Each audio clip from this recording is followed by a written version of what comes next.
Coucou tout le monde, bienvenue pour notre live épate. J'espère que vous allez bien. Je suis trop contente de reprendre mes petits live épate. Je vous avais un peu abandonné quelques semaines, c'était un peu trop speed pour pouvoir le faire. Donc on ne peut pas être partout des fois, donc c'est comme ça. Mais là, je reviens. Et aujourd'hui, j'ai envie de vous parler d'un accessoire qu'on aime bien, c'est les rubans. Alors moi j'adore les rubans Stampin' Up, je trouve qu'ils ont un côté sympa. Regardez celui-là avec ses petits pompons. Alors je ne les ai pas tous amenés. J'ai pas emmené mon sous-main non plus. Et puis un gros mal de tête m'a empêché de préparer ma petite ardoise que je voulais vous montrer. Celui-là aussi c'est un de mes chouchous, un des derniers. Regardez comme il est joli. Donc ce qui est super chouette avec les rubans Stampin' Up, c'est qu'ils sont assortis à nos couleurs. Donc ça c'est plutôt génial parce que ça nous permet, quand on fait une création, de pouvoir avoir la même couleur de ruban que nos papiers. Donc ça c'est quand même bien sympathique. Alors on va parler ruban parce que ruban ok, mais quoi exactement? Alors déjà la première chose que je peux vous dire, c'est que des fois on n'a pas quand même toutes les couleurs, même si on en a beaucoup. Des fois il peut nous manquer des couleurs. Et n'oubliez pas que nos rubans, surtout ceux qui sont clairs du coup, on peut les coloriser. Donc on va avoir différentes techniques pour les coloriser. Et je vais vous montrer ça. Et après je vais vous montrer comment on fait un nœud. Je sais que souvent c'est un peu le gros problème. Le nœud du ruban, c'est quelque chose de compliqué. Il y a celui-là aussi que j'ai emmené, que j'aime beaucoup. Donc celui-là il est en lot où il y a les deux, où on a l'argent et le doré ensemble. Donc on a différentes largeurs de ruban. Et en général, souvent on a 9 mètres de ruban dans les rubans Stampin' Up. Hop, alors, tac, j'ai oublié de prendre le catalogue. Donc dans le catalogue, vous pouvez retrouver tous les rubans. Si vous avez le gros catalogue annuel, hop, on les voit assez bien. J'ai été trop loin, tac, tac, tac, tac, tac, hop, ils sont là. J'avais été trop vite. Donc ils sont pages 112, 112 et 113 du catalogue, hop. Et donc on les voit, ils sont mis en valeur ici. Donc on voit bien que c'est assez sympa d'avoir le ruban de la même couleur que nos papiers. Hein. C'est toujours ça qui est chouette. Et on a la liste ici de tous les rubans et des lots. On a aussi les petites ficelles. On en reparlera sûrement une autre fois. Donc voilà, 112, 113. Et sinon, dans la boutique en ligne, forcément, vous avez dans ornements, vous avez tous les rubans. Alors, pour les coloriser, soit je peux utiliser, hop, je vais m'asseoir tant qu'à faire, soit je peux utiliser directement mes encreurs. Et ouais, alors, on va prendre, hop, un lagon lointain. Je voudrais un ruban lagon lointain, j'ai pas ce qu'il me faut, et ben je prends un des rubans clairs. Là, celui que j'utilise, c'est, tac, tac, tac, il est couleur crème. C'est le 164-143 et il s'appelle ruban tissé. Il est assez sympa celui-là parce que il a une double épaisseur un petit peu, je trouve, et il est assez doux. Donc, je peux très bien ouvrir mon encreur, prendre un doigt éponge. On en a déjà parlé des doigts éponges, hein. Mais là du coup, hop, je prends mon lagon lointain, chaque. Et du coup, comme ça, en plus, ça salit rien du tout. Je pose mon ruban sur mon encreur. Avec mon doigt éponge, je viens... Pardon, je suis un petit peu... J'ai un peu mal à la gorge, donc j'ai la voix enrouée. Donc, je peux venir ancrer mon ruban. Alors après, plus je reste dessus, plus je fais. Hop, on peut aussi le faire comme ça. Et par contre, après, on le laisse sécher un petit peu pour qu'il puisse bien se mettre. Donc ça peut être la première solution pour ancrer mes rubans. Donc il faut faire des essais en fonction des rubans, l'aspect ne sera pas forcément exactement le même. Deuxième solution, hop, faire un petit bout de brouillon, ce sera mieux. Deuxième solution, je peux venir directement avec mes blends, je peux venir coloriser en fait mon ruban pour lui donner la couleur que je veux. L'avantage du blend, c'est que ça va être un petit peu plus rapide à sécher. Et l'autre avantage aussi, c'est que je peux m'amuser à faire un dégradé sur mon ruban pour lui donner plusieurs couleurs si je veux. D'accord? Donc le résultat, il va être un petit peu différent. C'est pas la même couleur non plus. Je peux aussi faire pareil avec mon marqueur, mes marqueurs classiques. Mes marqueurs à eau. Ah, la voix, elle va pas revenir. Excusez-moi. Et en plus, je sais pas ce que j'ai fait de mes marqueurs. Alors, ils étaient là, mais ça va être pareil que les blends. Je vais pouvoir coloriser. La couleur va être un petit peu plus diffuse avec, avec les marqueurs classiques. Donc ça, c'est pour les coloriser. Donc après, bah, faut laisser sécher parce que voilà, comme je vous dis, sinon, surtout avec l'encreur. Voilà, voilà. Si vous avez d'autres techniques pour coloriser vos rubans, vous me dites. Ça peut être aussi avec les recharges d'encre. Et on peut directement mettre dessus. Mais là, dans ces cas-là, ça va être aussi beaucoup plus long à sécher. Mais ça peut être une solution, surtout si je sais que je veux coloriser une grosse partie. C'est vrai qu'au blend, ça risque d'être un peu long.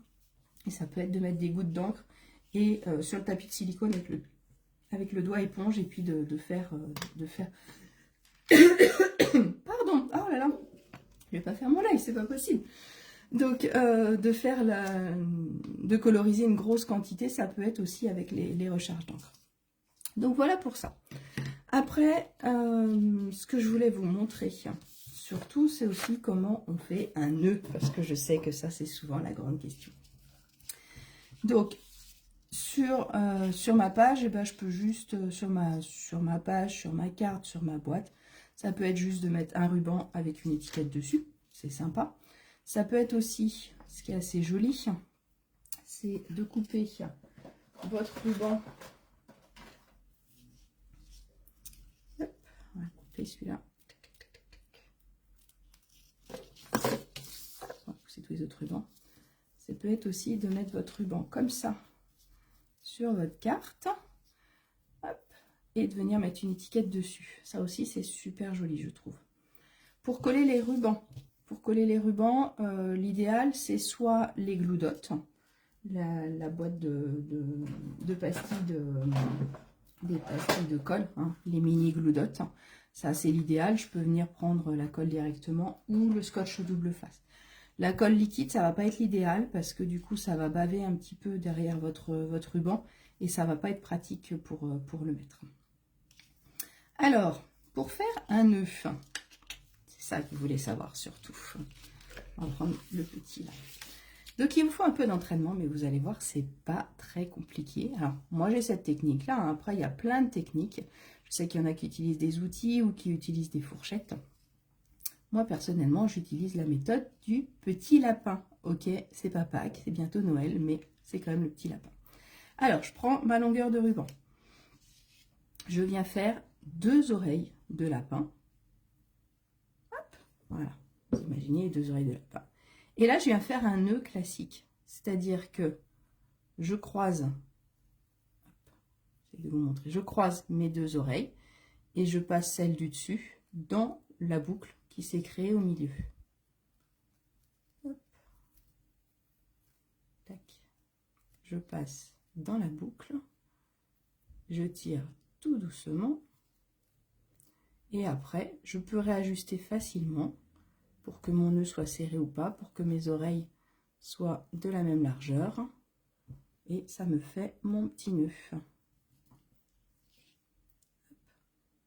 Allez, on recommence. On prend son ruban.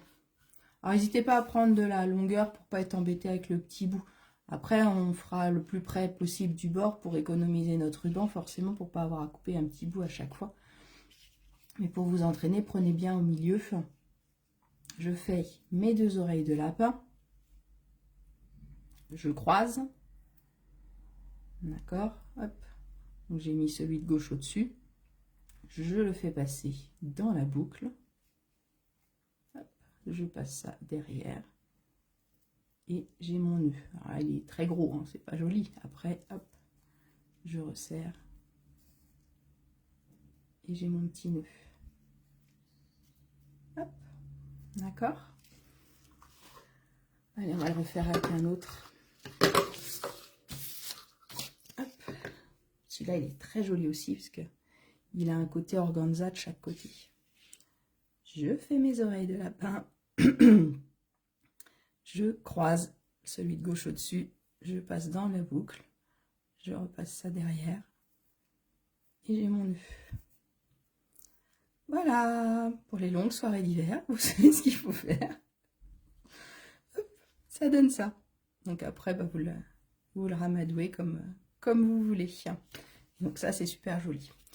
Quand je veux mettre un nœud comme ça sur une carte, sur une boîte, pour un effet nœud que je veux laisser coller, que je veux laisser fermer, moi je vous conseille de couper votre ruban, de faire votre nœud et de couper votre ruban, et de remettre un autre ruban en dessous. Parce que quand on essaye de mettre le ruban sur la boîte et après de faire le nœud il n'est pas forcément aussi joli. Donc dans ces cas-là, si on veut faire un nœud joli, bah, je vous conseille de faire votre nœud là comme je viens de vous montrer. Et de mettre en dessous votre ruban. Hop là. Donc le mieux, c'est de ne pas couper le ruban avant de faire le nœud. C'est quand même plus facile. Hop, voilà. Tac. Donc vous voyez, j'ai mon petit nœud de fait et je peux très bien, hop, je colle mon ruban en dessous et je mets ça par-dessus. Ce sera toujours plus joli que d'essayer de mettre le ruban, de fermer et de faire le nœud en plus. Vaut mieux mettre votre ruban bien collé. Celui-là avec le double face, il va super bien se coller, bien se mettre à plat. Et du coup, on vient coller par-dessus notre petit nœud. Voilà, voilà. Et bien écoutez, voilà ce que j'avais à vous dire sur les rubans. On a des rubans avec des paillettes. On peut aussi s'amuser sur certains rubans. Alors, il faut faire l'essai en fonction de vos rubans. On peut aussi s'amuser à les effilocher. Décidément. Par exemple, si on effiloche celui-là, on s'amuse à effilocher. Là, il va pas vouloir venir. C'est un petit jeu de patience aussi. Hein. Et ça va nous donner, alors c'est plus joli quand c'est coupé, en droit forcément. Ah tiens, ça me fait penser à autre chose que je vous ai pas montré, tiens. Et donc on peut s'amuser, ah non, en plus il s'effiloche plus facilement. Et par exemple celui-là, si on se dit que c'est une écharpe de bonhomme de neige par exemple, ou autre chose, hop. Voilà. Et ça peut donner un effet sympa en fonction du ruban. Je sais pas si vous voyez bien. Hop, voilà ce que ça peut donner. Alors dites-moi si vous connaissiez ces techniques-là. Dites-moi comment vous faites vos nœuds surtout, parce que ça peut être chouette. Et donc la dernière chose que je voulais vous montrer, qui est aussi importante. Hop, on pousse tout ça. Quand je coupe mon ruban, donc soit je laisse droit, c'est pas le plus joli, soit souvent je le coupe en pointe.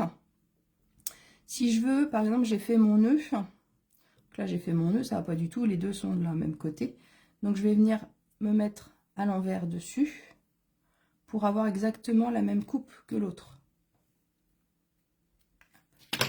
Voilà. Ça c'est plus joli, elles ont la même pente. Et sinon, ce qui est joli, c'est de faire un triangle au milieu. Alors ça, pour ça, il faut que votre ruban soit quand même un petit peu large. Sinon, ça fonctionne. Enfin, sinon, c'est pas joli. Par exemple, sur le petit argenté, on peut couper que droit ou que en biais. Il n'y a pas d'autre solution. Par contre, dès qu'on a une petite largeur, celui-là, par exemple, est-ce que c'est noté? Largeur, il fait 1,3 cm de large. Alors, je vais venir le plier en deux. Hop. Je le plie en deux et je viens couper. Et c'est ça qui me donne mon effet pointu. Et quand il est large comme ça, quand il fait un peu plus d'1 centimètre, ben, je trouve que c'est assez chouette aussi comme finition. Soit une finition en biais, soit une finition coupée au milieu comme ça. Donc c'est super facile. Je coupe en deux et puis je découpe. Alors après, à vous de faire des essais plus ou moins inclinés en fonction de ce que vous voulez. Ça vous donnera des aspects différents. Voilà, voilà. Bah, écoutez, je pense que je vous ai donné les 2-3 astuces que j'avais par rapport au ruban. Entraînez-vous à faire des nœuds. Montrez-moi la photo de vos nœuds. Et puis bah, si vous avez d'autres astuces sur les rubans, n'hésitez pas à les partager parce que c'est le but de ce live aussi, c'est de partager des techniques et des astuces. Et je vous dis rendez-vous jeudi de la semaine prochaine. À bientôt!